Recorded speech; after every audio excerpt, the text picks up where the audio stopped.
Hey there, it's Clay with modernlove.life, and this is the Relationship Inner Game Experience. Now, today we're going to be talking about on-again, off-again relationships, what's going on in them, and whether or not these are the kind of relationships that you can actually turn into a long-term committed relationship, or if you're just kind of stuck yo-yoing back and forth between being together and not being together, kind of ad infinitum. So to get started, an on-again, off-again relationship is a relationship where the people get together and then break up and then get back together again and then break up again and you know, on and on and on it goes for a period of time, possibly even indefinitely. It can be frustrating because the two of you come together. You know, there's obviously attraction, and attraction obviously lasts because the two of you are coming together multiple times, right? So there's definitely something there. There's potential there. But as you know, we don't date people based off of potential. We date based off of where they actually are in their life. So potential in and of itself is not necessarily enough to make a relationship work. And what's more concerning is the fact that the two of you are getting together multiple times and then breaking up. The breaking up part is the part that is actually concerning, because for a couple of different reasons. First of all, it signifies that something is not working in the relationship. And more importantly, this something is not getting itself fixed. That is to say, you're coming together, you're breaking up for a reason. You're coming back together, you're breaking up probably for the same reason. You're getting back together, you're breaking up again, probably for the same reason. And what's happening is you're establishing a pattern of echo breakups. That means that each time the breakup happens, you're kind of cementing this dynamic into place that's saying, okay, we always argue all the time, or I can't trust you, or you always lie, or whatever it might be, right? And the stronger that gets cemented into place, the less likely the next getting back together is going to be. So this can be very dangerous. And the second reason that the breakup thing is actually concerning is because you're building a habit of leaving the relationship when things get hard. And as we know, our habits are what really ultimately determine our destiny in life and, of course, in relationships as a byproduct of that. And the more we cement our habits into place, it kind of determines the direction we're going to go in life, right? It's like if you look into studies on the divorce rate, you'll notice that, you know, more or less, so I'm not going to split hairs about it, but more or less 50% of marriages in the United States end in divorce. And if you look at the people that end up divorcing their partner, I can't remember what the statistic is off the top of my head, but it's something like 60 or 70% of them go on to have a second divorce, right? And why is that? It's because they're developing the habit of when the relationship or marriage gets tough, they're going to break up. Or when the relationship or the marriage gets tough, they're going to divorce, right? Because they've been through the breakup before. So they're going to, you know, when things get tough, they're not going to try and make it work. They're just going to say, hey, I'm going to do what I did before. Turned out all right. Let's go ahead and get a divorce. Let's go ahead and break up. So the longer you're in the on-again, off-again dynamic, the more you're cementing into place the idea that when things get tough, we break up. When things get tough, the on becomes an off, okay? And, you know, relationships that last a long period of time, like marriages or even, you know, relationships where people don't get married that span decades, you're going to have some conflict. You're going to have some challenges. It just comes with the territory. And you're going to have to, if you want to stay together, you're going to have to learn how to get through those challenges and conflicts together as a team, as a unit. And you're going to have to learn how to cooperate. And that means that you're probably not going to be walking away from the relationship. You're probably not going to be walking away from the marriage. The problem with on-again, off-again relationships is that you're building that habit of walking away when things get hard, which means that it's very difficult to break that habit and actually have a relationship that's going to work into the long run. Now, this isn't to say that on-again, off-again relationships will never work out, because they can work out if something changes. If the two of you come back together and you find that you're not walking into the same dynamic that you had before. If one or possibly even both people in the relationship have had some sort of change in their perspective on life, on love, on each other, on what they want, on anything really. if they've had some sort of major change in their perspective on things, then that can actually change the dynamic. If suddenly you realize, hey, I've been immature and I've been dating the wrong people, and suddenly I realize that I really want to settle down, I need to grow up, I need to stop being so selfish and thinking only of myself, and I need to actually think about other people and how we work together as a relationship unit and all that, then sure, maybe it can work out. But barring that, you're just walking right back into the same dynamic. And if you're walking back into the same dynamic, one that didn't work before, one where you already have a history, a habit of when the going gets tough, I'm out of here, then the on again, off again dynamic will most likely continue. I hope this helps you understand on again, off again relationships a little bit more. With that being said, let's go ahead and get over to our questions and answers from the Modern Love Association members this week. Our first question this week is from Goodman. Goodman says, tonight I met up with R after 2 months and gave her what she needs for her school, which was pretty much the reason we scheduled this meetup, I guess he meant. I used some of the tips that you suggested to diffuse her limiting beliefs. Her response is she has a reason to not go deeper. Now we got to the real stuff. She said she'd make her boyfriend uncomfortable. Well, I told her that I don't know who you are dating now and haven't asked, I guess, at all. What I wish to have is what true friends have, a genuine, caring, authentic connection. She said maybe someday, but she knows what I mean. That's emotional connection. She even said that. I told her I missed the true connection. She said the surface level is what she can have with me because we can never go to the past to have a long conversation to talk about feelings because it is the past. True, meaning is it only beings to relationships? Guess it was her limiting beliefs. I did my last try. Well, I can have true connection with a true friend, and I think you probably can too. Given this situation, what can I do to deepen the connection? I hope to hear your answer in a week from YouTube. Say hello to Mika and consider bringing her to Relationship Inner Game. Okay, Goodman, so when it comes to this, you really have to accept the person that's in front of you as they are, right? And if that person can only give you a surface level connection, a surface level interaction, you have to ask yourself if that's the kind of person that you want to be in a relationship with. Do you want to be in a relationship? Do you want to pursue a relationship with somebody who is dating somebody else, somebody who can only give you a surface level connection or a surface level conversation because she doesn't want to make her current partner uncomfortable? And, if that's what her boundary is and she's not willing to budge on that, then again, you have to accept her as the person that she is right now. And if you cannot accept her that way, and you need to feel some sort of urge to change her boundary for her or something like that, then that is a strong sign that you should not be pursuing a relationship with that person, right? Because even if she does change, even if she does open up to you, even if things do change somehow, then it's probably not going to last because she's going to most likely feel the need to change for you, or it's going to result in some sort of resentment because she, changed for you or something along those lines.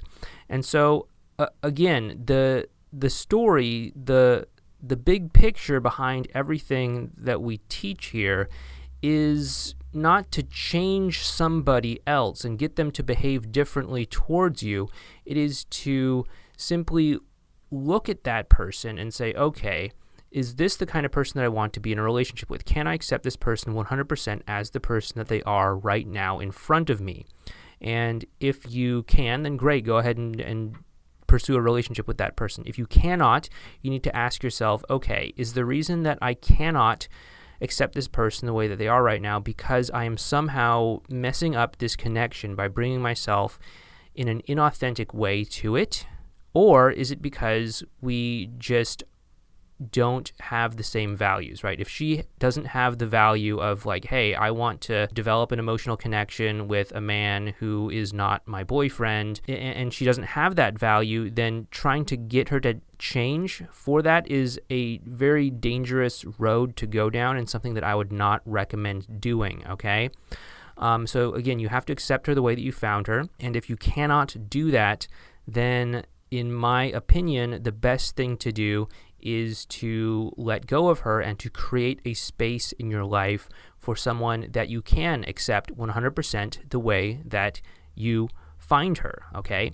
And that means that, there are going to be little things that you can or cannot enjoy about a particular person, but as long as it's not the big things, right? As long as you can actually have an emotional connection with that person, as long as you can actually share similar values with each other and stuff like that, then that's really what I'm talking about, okay? We'll probably talk about bringing Mika back onto this once we get adapted to the whole new parent thing, once we figure out a childcare thing for our baby and all that stuff. But for now, it's just me, and Mika's mostly doing most of the parenting stuff. And, when I get home at the end of the day, I help out with that as can be. But, it's mostly just me for the time being. And, so thanks again, and I hope everything works out great for you, Goodman, moving forward from here. Okay, our next question is from May. May says, "Hi, Clay. My ex may be at the beginning of riding the dragon after our recent interactions. He has said it is not good for us to be spending too much time together since he had a great relationship and he is now dating someone else. It would also make it hard for me to move on. When we do meet, it is easy for us to connect. We also shared an emotional moment together due to some bad news he received, despite him saying that he shouldn't be sharing this news with me. Is it possible that he thinks that I'm a good woman but not the right woman, given that he wants to keep me at a distance and potentially risk breaking up with a nice woman could turn out to be the right woman? How do I show empathy and respect his wishes while still staying true to myself? I don't want to just bow out. He has also shown CAPET signs over the last few couple of days. I think these are good signs and don't want to mess this up." Okay, so the question here is it possible that he thinks that you are a good woman but not the right woman? And this, I believe, is a reference to the different types of people in the dating world that we talk about inside of our dating courses, Loving Boldly and Dating Bravely, where you don't want to settle for a good person, but you want to settle for the right person for you, because if you settle for a good person, there are going to be fundamental things that are missing that you want in a relationship, or there are going to be fatal flaws that you do not want to experience in a relationship that are going to always leave you dissatisfied. But with that being said, yeah, it is absolutely possible that he might see you as a good woman and not the right woman for him. I doubt he's gone through our training, but even still, if he hasn't, then he probably has some sort of idea about the person that he wants to be in a relationship with. And, if that's not you, for any number of reasons, you have to really look at what he's told you he wants in a relationship, what he's told you about what he wants in a woman. And you have to ask yourself, are you congruent with that in your own self, right? Not trying to put on a mask and kind of force the round peg through the square hole to make it work, but because obviously that's just going to result in a lot of frustration on your end and probably on his end as well too. But simply, can you be yourself, and does that line up with the kind of person that he wants? And more importantly, can you be yourself and say, okay, this is the kind of man I want to be in a relationship with, and does he line up with that? If there's a mismatch, if you're not his right woman and he's not your right man, then there's going to be a lot of trouble ahead, okay? So I think that's probably something that you should really take a little bit more time to explore and to think about when it comes to what you might be wanting to do in the big scheme of things between the two of you. Okay, May, so I hope that helped you out, and please keep us updated on how things go moving forward from here. Our next question is from Paul. Paul says, "Hello, Clay and members. My wife just isn't sticking to the script. 1. Last time I wrote, my wife had sent me a belated birthday wish and 2 OKs. It was concluded that she was in test drive. Calibrating her poorly, I wrote a long text. I have not put much hope in getting back with my wife, so it was virtually a long goodbye text, but welcoming her if she wanted to return. So she wrote a long letter rehashing the breakup and reinforcing the view that getting back together was unlikely. She requested occupation of the family home and I move out. I thought of all the financial implications, made me feel sick, from test drive to wall of reactants. I must be Clay's worst student. 2. I sent a reply text. Nope, I'm staying put. Running a company, I have too many bills, taxes, and stuff to pay, etc. I need to look after my headspace or too much could collapse. She complained, feeling like a gypsy not being in the home. 3. So today I gave careful thought. I sat in the residential part of the office. It felt okay.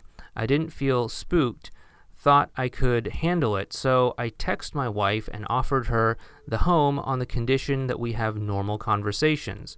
No mention of heavy events. She texted back a little later, being very grateful, and asked me out for a date with normal conversation. I used to surf large waves occasionally, but that outdid any wave I ever caught. From total despair to home run, lesson on me proposing a boring date skipped. My wife wants to dine at our favorite restaurant by the sea. I am speechless. This time I'm going to stay reserved, stay in check, may deepen it a bit here and there. So Clay, have you ever seen such a fast turnaround? It's been 6 weeks of snail's pace progress following a horror breakup, and suddenly we are on a date by her initiative. Paul. Yeah, Paul, I have seen a turnaround like that before. Okay, so our next question is, I'm kidding. But seriously, you guys need to learn to ask the questions that you want to know the answers to, okay? If you want me to say yes or no to something, ask a yes or no question. If you want me to just give you a simple reply like, oh, that's riding the dragon or something, then ask me a question like that. If you want me to give you an in-depth answer, then you need to ask me a question that requires an in-depth response, okay? I'm guessing you probably don't really want to know if I have ever seen such a quick turnaround, because that information is, I can't imagine, useful to you in any way. I mean, I don't know, maybe it is, but I imagine what you want to know is what is going on here. And what I imagine is going on based off of how you have described it is that your ex is moving from test drive into riding the dragon, okay? So you are going to be getting a lot of this hot and cold behavior, a lot of this whipping back and forth. And it's not that this was some sort of miraculous turnaround. It's that the emotional context has started to shift, right? The positive emotions have shifted from being predominantly negative, that is to say 49% or lower positive emotions towards you, towards being predominantly positive. That is 51% or greater positive emotions towards you. That's kind of the characteristic thing of riding the dragon. That's one of the reasons why we get this back and forth going on.